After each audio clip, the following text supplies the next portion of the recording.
আসসালামু আলাইকুম। অনেকে আমাদেরকে মাঝে মধ্যে জিজ্ঞেস করেন, আমাদের কোটার হিসাব নিকাশটা কীভাবে পাবো? আমাদের কাছে মনে হচ্ছে এত থাকার কথা, এখন কোটা এত দেখাচ্ছে কেন? বা রিনিউ আগে হওয়ার কথা ছিল, এখন এত তাড়াতাড়ি কেন রিনিউ করতে হবে?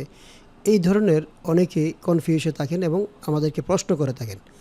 তো এখন আর এই প্রশ্ন করা লাগবে না, বরং আপনি আমাদের যে ডেস্কটপ সফটওয়্যারটি আছে, এই সফটওয়্যারটির বাম পাশে সাধারণ তথ্যের ভেতরে কোটা চেক নামে একটি অপশন আছে। সেখানে ক্লিক করলে আপনি একটি উইন্ডো পাবেন। সেখানে দেখতে পাবেন যে সবুজ কালার ক্রয়কৃত কোটা, মানে এখানে ৩৬০০ কোটা ক্রয় করা হয়েছে। আমি যখন এর উপরে ক্লিক করব তখন কখন কোন তারিখে কতগুলো কোটা ক্রয় করা হয়েছিল এই লিস্টে চলে আসবে। তারপর আমরা ডান পাশে দেখতে পাচ্ছি যে মোট খরচ হয়েছে ২৬১৬।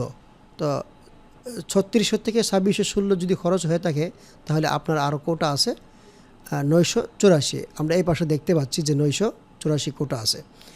কিন্তু এই যে কোটাটা খরচ হলো কিভাবে? ইনসার্ট করা হয়েছে নতুন স্টুডেন্ট, তার প্রোফাইল তৈরি করার জন্য এন্ট্রি করা হয়েছে ২৫২৫। আর এর মধ্যে থেকে এডিট বাবদে খরচ হয়েছে ৯১টি।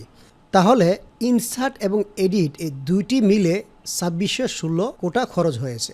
এখন অনেকে বলতে পারেন, আমি কি এডিট করছি, আমি সেটা দেখতে চাই।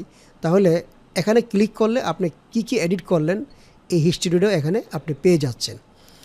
তারপরে আমাদের ডান পাশে দেখতে পাচ্ছি যে রিনিউ হিস্টোরি। এখানে যদি ক্লিক করি তাহলে আমরা কখন কখন রিনিউ করেছি এই হিস্টোরিটা কিন্তু আমরা এখানে দেখতে পাচ্ছি।